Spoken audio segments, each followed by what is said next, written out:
Hey everybody, it's Justin Stubleski from the Camera Shop of Muskegon, and welcome to Tuesday's live broadcast of our Facebook Photo Challenge recap of fantastic food. So for those of you who did not tune in to My West Michigan's WZZM 13's My West Michigan, we did another broadcast with Kirk Montgomery, and we decided to do fantastic food photography. So I will quickly be going over what goes into fantastic food, or what you guys should look for in your fantastic food photography. So without further ado, we're going to jump right into it. I'm going to add this fancy email that I wrote to the stream, and this is a write-up that you can find right on My West Michigan's write-up on our video. So if you guys find our video on our Facebook page, you will click on the link and you will see this on My West Michigan's write-up. So the first thing for the photo challenge is, you can use any camera. That's the first step. And we want you to share your images, and there's a very important email in which you will be sharing your images too. And it's going to be photochallenge@camerashopmuskegon.com. You can see that right here. And we always kind of like to know what camera or lens you used, or if you used a cell phone, that's just to let us know kind of what you guys are shooting with. And join us not this Friday or anything like that, but Monday. We did the recap yesterday, but join us July 7th.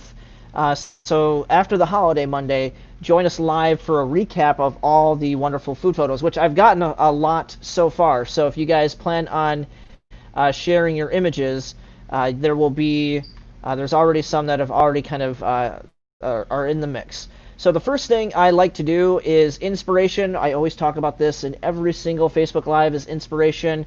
Know what you're looking for. It's really easy to do. With this one, I'm just going to quickly get out of my email, and we're going to go to google.com, and we're going to type in food photography, which is really easy to do. And boom goes the dynamite. Right there, you've got some great examples. We just click for images for food photography. If you click on that, you've got creative, professional, dessert, breakfast, background, dark, chocolate, white, restaurant. You've got all these keywords across the top. You can click on any one of those, and you're going to get all kinds of examples. Now, I'm going to go over this in the rest of the details from my email and write-up. But as you guys can see, there's a lot of these shots right here where you've got a flat lay. A flat lay is when you're shooting from above and you're looking at all the materials or what you're shooting, whether that's food photography, or even it's become popular for even product photography is doing flat lays. And you have the counter to a flat lay, which is just kind of your standard angle, the angle that you would look at when you're eating the food yourself. But something about flat lays I really like. It just kind of flattens out the whole piece. Shooting from this kind of view right here adds a lot of depth to what you're photographing, but I'm just a huge fan of flat lays. They're just so much fun because you can see the space. It's interesting to work in the space. You get to work with different types of details and stuff, and it just can be a lot of fun. But we'll get back to that here in a little bit. I'm going to go over the rest of the tips. So just quickly searching food photography is the easiest thing that you can do. You can type in professional food photography, you can type in food photography studios, stuff like that, and you'll get all kinds of examples. From there, lighting is going to be the most quintessential thing. I mean, lighting is the most quintessential element to photography. I mean, after all, photography means painting or drawing with light. So we want to do the best we can to utilize the lighting to the best of our ability. So, the best light for capturing tasty food is natural light. And what's the best source of natural light? None other than window light, of course. So you want to use window light, and so wander around your house, try to find that best source of window light. You'll know because it'll kind of be intense. Intense in the respects that it will be a filling light. It won't be kind of like the light.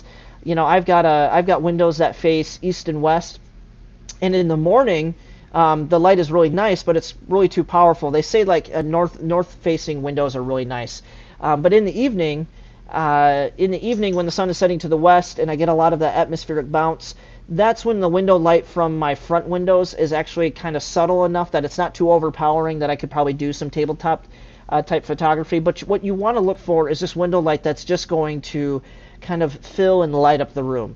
The lighter and brighter the room, like if it's white, painted white, or has those kind of elements, the better that light will be able to bounce around and fill your images. So look for your natural light. Look for window light. That doesn't mean, that doesn't mean that it necessarily has to be like if your kitchen has the best window light, fine. You lucked out, and right where you're going to make food and photograph food is right in your kitchen. But don't be afraid to explore the other rooms in your homes. Like it could be your bedroom, it could be your office, it could be your living room. Don't be afraid to set up somewhere where your best light is, because that's the fun with food photography is sometimes you have to set up and create the space and create the illusion that we're in your kitchen. And that is that can be one of the fun things about food photography. The other thing to keep and bear in mind is also the time of day. Again, I was talking about the window light in the morning in my house is coming from the east, so that light is very powerful. And you'll have light coming from you at different angles at different times of the day. So just be mindful of the direction of the light and what time of day it is that you're shooting. I tend to like morning light or afternoon light. Towards the end of the evening, probably right now around 5, 6, 7 o'clock is when I'll get some of that nice bounce light coming into the house. But again, you want to have the room that will really be fitting of that.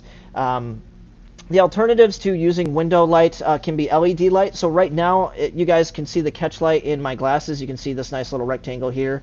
That rectangle is my LED light panel, and I've got another one on my back left side here. And those LED light panels can really emulate window light because they're big, almost 11 by 14 size panels. They've got over 1,000 LED lights on them, and I can control the light balance. So I can control whether it's daylight, tungsten, or kind of in between. So I can control the color temperature, which allows me to set it to a daylight style window light. So at about 5,500 degrees Kelvin, I can set that color temperature and get a nice kind of cool white light on what I'm shooting, which is ideal for shooting food photography or product photography. The other thing that you can do is use studio strobes or flashes. This is one of the more advanced techniques. The fun thing that you can do is you could actually emulate window light if you're using studio strobes by setting up a huge softbox outside your window, outside of your house. And if you're shooting wirelessly, you can actually be pushing that artificial flashlight through your window and basically at night be taking what looks to be daylight photos through a window. So you can really get that natural look just by setting a light outside the window. There are a lot of photographers that will actually do that for advanced techniques and scenes when they're shooting kind of these environmental portraits. You can use the actual house elements to make it look like it's daylight outside, and it's like what they do in movies. When you're doing videography for movies, you'll have the light kind of coming. They're going to put lights coming through the windows that are actually just studio lights. So something to think about with that. And we talked about angles and perspective. Again, there's kind of two perspectives for me for food photography.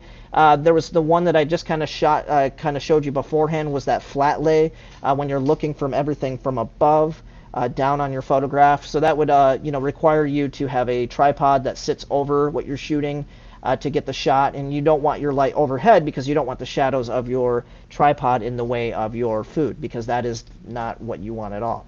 The other thing that I would recommend doing is again, the angular approach, where having the food shot in such a way that it looks like it's in front of you. So again, kind of inviting your viewer into the scene, like they're sitting down at the table and they're going to grab a fork and a spoon, and they're going to take a bite real quick. And then Bill is just saying hi. Bill is saying all of his shots will have bite marks in them.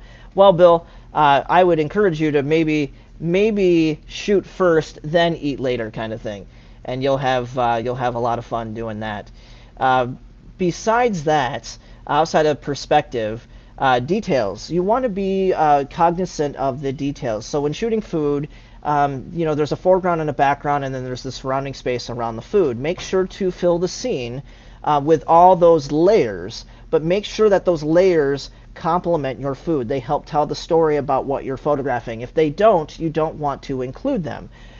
So fill the scene with ingredients and props that relate to your food. Ingredients, sauces, oils, cooking utensils, they all provide the viewer with visual clues that help cue the viewer into how the dish was probably made. And it's nice to include those elements to let people know what goes into a product. So if you have a pasta that you're going to have presented, you might want to include tomatoes because you made a tomato sauce. If you have spices, or basil or something that's in a dish, you might have basil leaves out on the actual counter or tabletop. So you want things to be able to complement each other. And food photography is photography like any other else. You want to be mindful of colors. So we know that complementary colors help kind of create some friction with the eyes and help things kind of exceed and retract. What you would want to do is maybe tomatoes on top of a salad will make the salad look more flavorful. The tomatoes are going to pop against those green leaves. So you want to be mindful of colors in photos because, again, if you have a salad that is your hero shot, the hero, as they call it, the main subject of what you're looking at is the hero, and you've got something else that's green in the photo, you don't want it to take away from the salad. So maybe you want to use muted tones around what you're shooting, just to make sure that whatever you're photographing has the viewer's attention, undivided attention. So be mindful of those different aspects. You don't want too much clutter. You want it to be simple, as Target has in their motto, less is more. So sometimes it's not about filling the space and making it cluttered. It's just about being very intentful on where each thing is placed, so that it either points to or helps to tell the story about the food you're photographing. You also want food to be the hero, so we remember that. Remember, less is more, and more importantly, make sure your food is fresh. There's a lot of people who will shoot food, and as it sits out, it starts to dry out. It starts to, like ice cream, it will melt. So you want to do things that are going to, if you're going to shoot something, you want to do it quick. So in the food industry, there are a lot of tricks on how to do that. Sometimes they have different chickens. So I worked for a food studio in Minneapolis, and we did a photo shoot for one of the barbecue places. We used to have one in Muskegon. It had the pig on it. I can't remember what that barbecue place was called, but we did the shoot for them, and they were doing beer can chicken as a big promotion across the United States for all of their restaurants. And so we did our photo shoot outside, and we controlled the lighting outside, so we had this big diffuser overhead.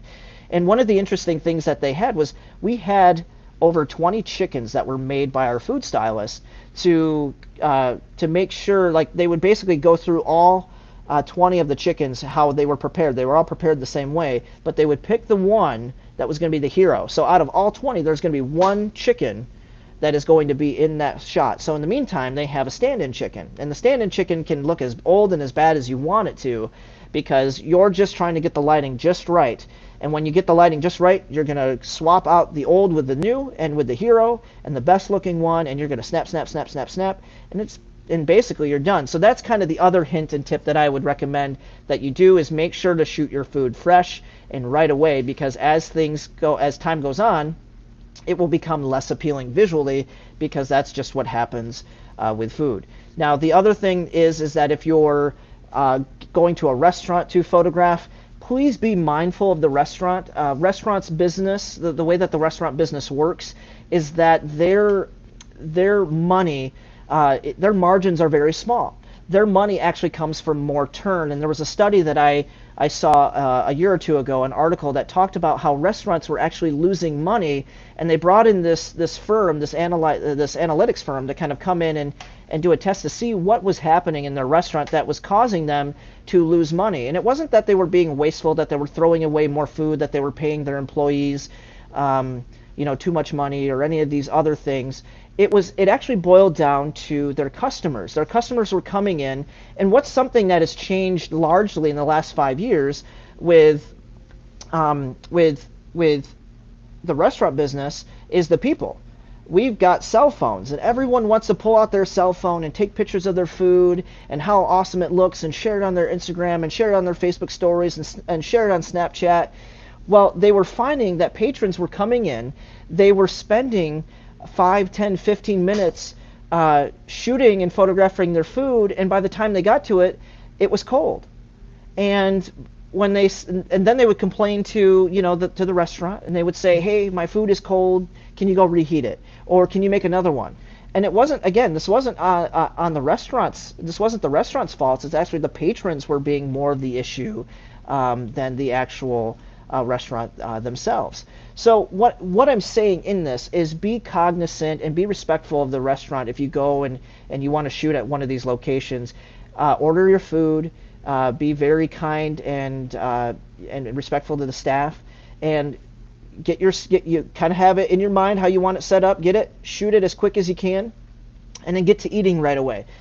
So that you can make room for the next person, because again, restaurants all about turn. It's all about how many people we can have in the restaurant, have them be satisfied and go home. And if you're going to use this opportunity, this food photo challenge and a restaurant to do that, be mindful and respectful of the establishment that you intend to photograph your food at, because again, it's just being kind. It's just being kind and cognizant. Now, the fun thing you can do afterwards, if you take really great shots because of this, is you can post a nice review on their Facebook and Google pages, letting them know that they did a good job and sharing your beautiful photos that you just created. I would try to pick a nice restaurant that has good lighting, maybe by a window or something like that, because again, you want to get the best light. And I have some examples that I'll show you that I have taken myself that just didn't work out as you would think you would like them to. So suggested equipment, as always, with this assignment, you'll probably want to utilize shooting with prime lenses, macro lenses, or telephoto lenses, kind of greater than 50 millimeters, because they will minimize distortion of your food, so it won't make them look kind of bowed out and too large. It'll give you nice depth of field, because these lenses typically have lower aperture, so they let in more light, which allows for a fuzzier background. Utilize your phones. Your cell phones might have a food photography mode. I know mine does, so it kind of blurs out the edges, and you can kind of make some adjustments. But shoot on a tripod. Shooting on a tripod allows you to leave your camera in one place, because once you set up your shot the way you want it, all you have to do is put the food in the shot the way you want it, and it's all about kind of rearranging the food and making those minute changes in your setup, and just being mindful of the background and foreground, things of that nature. Some people even set up some crazy things at the food studio I worked at. One of the backgrounds that we used, we made it look like it was outside. It was just a spray painted board that had yellow, green, and a mixture of greens kind of spray painted in patches across it. And we put it in the background, and we put some fake leaves on a little clamp, the super clamp, to just kind of hold it up in the background of the image so that it looked like leaves on a tree outside of a window. And you can do a lot of fun things with your backgrounds and your setups just by kind of playing around with those different things. So I hope the suggested equipment and tips and tricks help you guys. Let's get into looking at some examples. Kirk says, I was telling them that to make sure to shoot your food before you eat it. And Bill says, good answer. And Kirk says, or shoot your own cooking. You can do that as well, Kirk. He is completely right. If you don't go out to a restaurant, you can shoot at home. If you guys are talented chefs, or if you're talented bakers, I encourage you to do what you can from home. Again, that's what Facebook Photo Challenge is all about, is challenging you and pushing you to create art in many different ways. And if I can tell you anything, if you guys want some inspiration outside of looking at images on Facebook or Google, is go to Netflix, if you guys have a Netflix account, and go watch the show Chef's Table. Chef's Table is inspirational. I can't tell you, just watching the first 2 seasons and listening to chefs talk about their food, and I try to relate that to photography and just listening how they talk about their food. It's the passion that they have, and just the way that they talk about it is just kind of invigorates you to want to go and create work. So I encourage you guys to watch that. It's a really great show, not only for the inspiration that you'll get from the chefs themselves, but you'll get inspiration from the cinematography. It's some of the most beautifully shot video that I've ever seen. The way that they cut angles and they add light, it's just really, really amazing. So I encourage you guys to use that as a resource. Go watch Chef's Table. It'll make you hungry, but it'll serve you in more than one way. It'll inspire you to create work, and you'll get to see beautiful imagery at the same time. So without further ado, I'll kind of look at some of the examples here. I'm going to share my screen here. And this is just Bridge. I'm bringing up some photos. So I've got some images that I took at a ramen place in Connecticut when I was there doing some video for ProMaster. And again, this is kind of like the flat lay style where I'm shooting from above. You can see my shadow down here. I'm going to move this out of the way. You can see my shadow down here. And the lighting isn't bad here, but it just isn't desirable right here. My back was to the windows, so I'm casting the shadow on my food.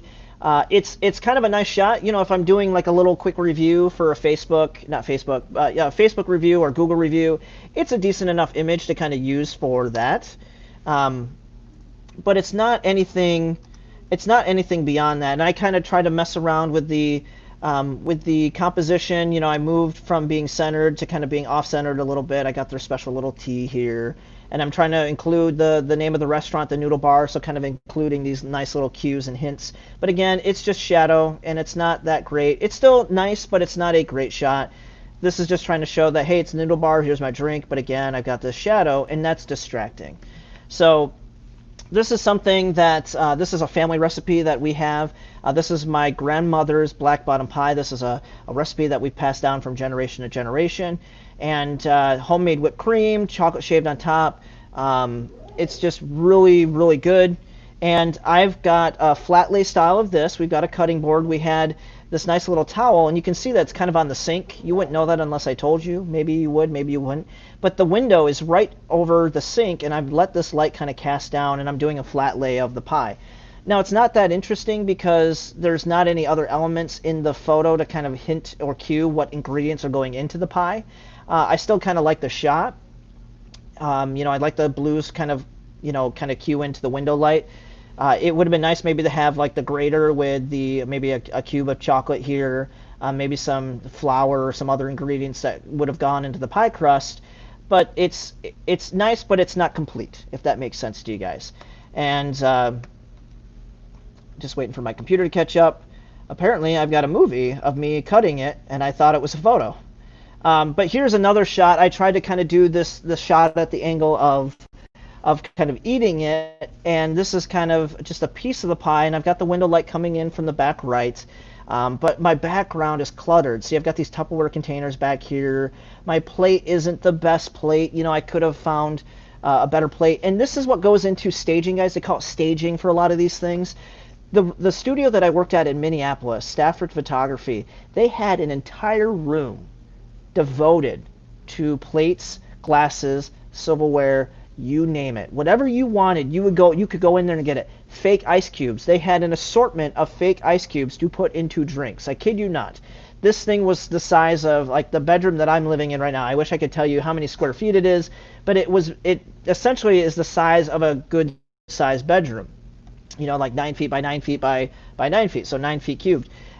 Just big space filled and filled and filled with utensils, cooking utensils, and all these other things. So it's one of those things where if you can, go buy a nice set to go do some photo work with. It's always fun to create and have intent and purpose for the things that you're going to be putting in your photos. This was also in Connecticut. I'm doing a flat lay style. Again, I'm not a fan of the light because, again, I'm casting a shadow on top of it. You can see that there's this big bright light here, so the lighting isn't even. I'm by windows, but it's evening light coming in, so it's really harsh. The food's kind of laid out nice. And you can see that like this is much more successful than this. That's that hard light coming in. I actually think I had my friend who was with me block the light with like a menu or something so that it kind of diffused it and blocked it. And this would be more ideal. It's still too harsh. You know, this is the light coming in, and that's what you want. You kind of want the light to come in from the back and kind of light your objects and just kind of fill with reflectors from the front. It's just nice to have the highlight on the back of the food. Like this is desirable, this is kind of desirable, but these are really big hot spots. And you can see that the food shadowed isn't lively, it's not bright, you know, there's not enough light on it, so this isn't that successful. Still looks good, but you can do better. This is Still a little bit better, still too harsh of a light. You really want softer light from your window light. And when we say harsh, you can see how hard the shadows are right here. I can actually see the edges of my mashed potatoes. And again, I don't have any fill light back here. And in some ways you can cheat that in. If I had a big white poster board, I could have put the white poster board like right to the edge of the food, had that light come in and bounce off and bounce back into my food. And if I had a diffuser, like a big, you can buy 5-in-1 reflectors or diffusers, and that's the diffusion material. You can put that in front of the window, and that'll diffuse the sunlight, so it will make these shadows soft, kind of like the sun working its way through the clouds, getting that softer light and those softer shadows. So that's just something I shot there. This was another time I was at the Noodle Company. I've got better light on it, but I still got these shadows, and it's just not that interesting. So I wanted to share those. Again, good for Google reviews or something like that, but not great for food photography. This one's better. We got some nice window light right here. We kind of see the rest of the table, but these are distracting elements. These are distracting elements. If I had this bowl just by itself on a table with some of the elements that are in the soup, like the onions, some of the beef, or some of the chives or something cut up kind of off to the back, that would make it more complete. This one's kind of fun. This is my food mode on my phone at a pizza place in Lansing, Michigan. I forgot the name of the restaurant. I have a Google review on it, and I actually posted this photo. But this is a flat lay style, so they have some fun popcorn that you can eat before you get into your beers. So that's just some snacking popcorn. So I took this nice above shot, and I placed the plates nearby so that you could see. So I was kind of creating a little bit of environment. This was the pizza that I got at the same place. Again, it's a nice shot of the pizza, but there's still some, like a paper plate in the background, some things over here. It's just not that interesting.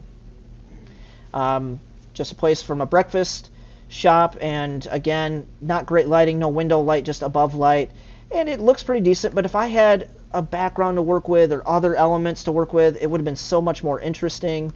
And I'm just going to quickly go through these guys here so you guys can see if there's any comments. Zuby's, yes, Kirk is my hero. Paying attention. It is Zuby's in Lansing. Yes, Zuby's. Great little place. It looks like a hole in the wall, like a dive bar, but it has some good food. They have a great beer selection. You guys need to check out Zuby's. Kirk, you're my hero. Thank you for that. So getting back into the photos here, we've got you could probably shoot some food like I have here, like the elements of food. I know that I received a shot of somebody like photographing a tomato plant, and that's fine because this is still food. We eat it, right? So I'm just kind of shooting the supermarket. This is oh man, I can't think. So one of my favorite places in Lansing. It's a big covered market. Horrocks in Lansing. I got this one, Kirk.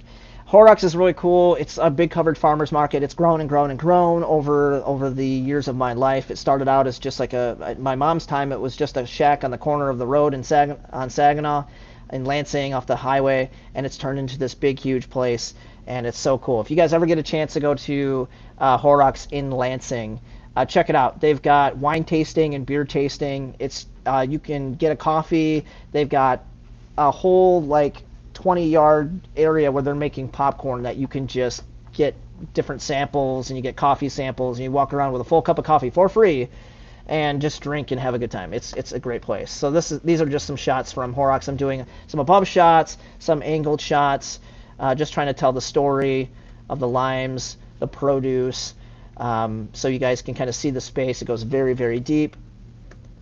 So you can shoot food in this manner, and this is more documentary style. This is more street photography style. I would try to encourage, be creative. However it breaks down in your head, the definition of fantastic food, let that shine. There's no right or wrong way of doing this, guys. That's why I'm presenting you with different examples that I wanted to include. Now, these are some of the examples that I think are these successful shots. And actually, I'm going to quickly pop out of this because I think I edited them a little bit because you want them to be bright. You want them to be shiny. So this is kind of the before. This is at Nipote's here in Muskegon.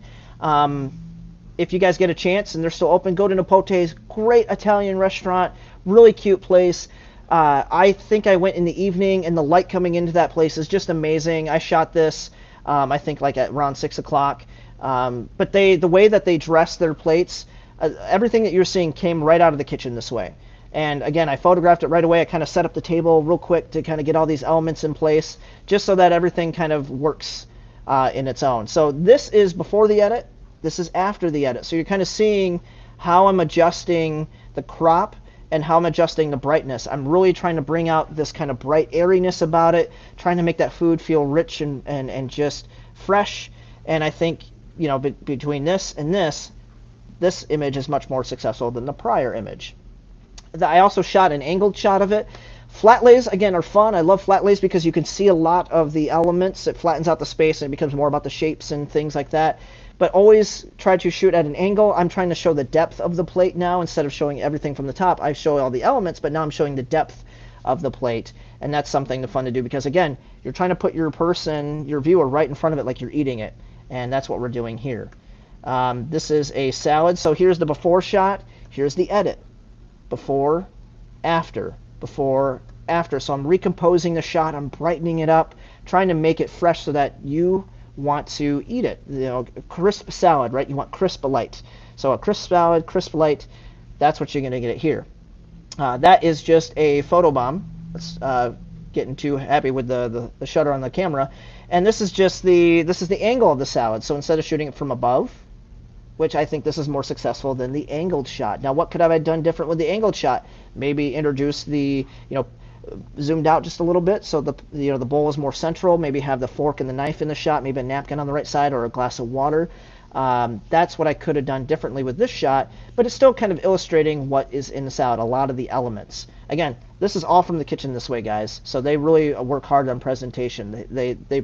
There's a lot of pride in presentation. It's not just about how the food tastes. If you guys watch Chef's Table, it's about how it's presented to you. Because again, it's like a story, it's an experience, right? When you go to a restaurant like this, fine dining, it's an experience. You're paying for an experience. There's some restaurants, in New York, some of the bigger restaurants around the world, where you can pay $1,000 for a plate or something, because it's about the experience. It's about how it's presented to you. And of course, a lot of that is like courses of meals. So, again, watch Chef's Table. You won't go wrong. This is a flat lay of my ravioli. And you can kind of see I love the flat lay a lot more than I love the angled shot. I'm having fun with the angled shot because everything's kind of moving this way. But I just love the way that everything's presented with the flat lay of this here. I brightened it up right there. So there's the after, before, after, before, after. So again, trying to brighten things up and make it feel cozy and crisp. So there's, again, Nipotes, just putting them on the mark there. So thank you for that, guys. If you guys are tuning in to watch this, you guys are fantastic. Of course, I had dessert. I didn't include this with our broadcast with WZZM, but this was my tiramisu, I believe it is. My mom's a big fan, and so I try it everywhere I go. Very good, light and airy. But I didn't get a great shot of it. That's on me. That's not on Nipotes. And then again, just some more food that I've shot other places at other times, and it's not successful. The food's great, but these shadows don't make it appealing. The table's kind of boring, and that's why it's important to find backgrounds or create backgrounds that really look cool and inviting for you. So the ones I'll kind of leave you with are kind of the Brunch House. Love those guys. Mr. B's Pancake House on Apple is like one of the best breakfast places. They got the Brunch House on the west side of town here. But this is just kind of a hero shot of the coffee. Kind of, again, I'm incorporating elements that tell the story, and this is the Brunch House. So I could have included that at the beginning, and then anything that follows would be the story on the Brunch House. And then, like, here's their chicken and waffles. Love chicken and waffles. I got nice window light coming in over here. It's not my favorite shot. It's not terrible at the same time. I still got enough light coming this way. They would be another good place to go to because they got big windows on one side of their room. So something to think about there. Their grain bowl. And there's just some other places. So yeah, we're back at the beginning. And so that's kind of it here. Kirk Montgomery saying Horrocks is awesome, and it is. Mr. B's is awesome too. So Kirk, you know what they say, right? Great minds think alike. So real quick, I wanted to go back into just food for photography, I wanted to kind of show you guys some examples of different kind of tabletops with these flat lays that people were using. Because I think that's important, because we talked about the backgrounds. You guys saw some of my boring backgrounds, and I'm willing to throw myself under the bus because, you know, that's okay. You live and learn, right? So a lot of these images here, you can kind of see that they've got these kind of like granite tops. They've got kind of like this blue texture top. It's like a marble texture top. Where's a good one? This one was like a wooden table. So this is emulating a wooden table, and you can get backgrounds like this for like $30 online. That they're called flat lay photo backgrounds, and you kind of clip them down to the edge of a table with something like this. This is an A-clamp right here, and you can kind of clamp these backgrounds down onto a table to hold those flat so that you can you know, shoot your flat lays. This would be another good angle. This is not so angled up. It's kind of angled a little bit more down. But again, visual elements, less is more. They got this nice little piece of thyme. There's some thyme in the actual cooking, the nice fork and knife. It's old school fork and knife. You got the nice little blue napkin, a blue plate. There's the white with the salt. There's some salt kind of sprinkled through here, and then the blue tablecloth. So it's just being mindful of the elements that are in there. They're all complementing each other. This one was the fun one. They used a painted table. They painted a picnic table. It was old, and like, look at the colors, how these colors here, right? We got these nice little fuchsias, pinks, purples, yellows, some of the reds, some of the other yellows, like the tannish colors. They're all complementing the salad that's in that shot. So that's something to look at, guys, is that, you know, this could be randomly painted, but if you know what elements you're putting into your salad, you can kind of shuffle it up and take that same color palette, put it on the table. The table has these dark, earthy tones and textures, and then we're kind of countering it with the nice bright colors of the salad. So this rough with beauty. So it's kind of like Beauty and the Beast. The salad is going to be the hero. It's going to stand out and shine, and that's where you get these winning shots. So that's kind of it for me, guys. You know, again, if you have any questions for me, by all means, you know, follow up with me. If you want to see our broadcast live, we've got Kirk and I's shots on the My West Michigan post. That's going to be on our Facebook page. You can find that at My West Michigan, and that's it for us, guys. So appreciate you tuning in. If you have any questions, please shoot them at me, but make sure to submit your photos to photochallenge@camerashopmuskegon.com. We want to see your photos, guys. We want to see you be creative. If you've got a phone, use your phone. Just use the best camera is the one that's with you. Go out there and be creative. I hope you guys have fun with this. I'm going to try and, in the meantime, I'm going to try to create some work to kind of throw in the mix outside of the ones that I've shown you today. But I hope this was helpful for you guys, and I hope you guys have fun creating. In the meantime, enjoy your evenings, take care, and we'll see you guys all soon. Cheers.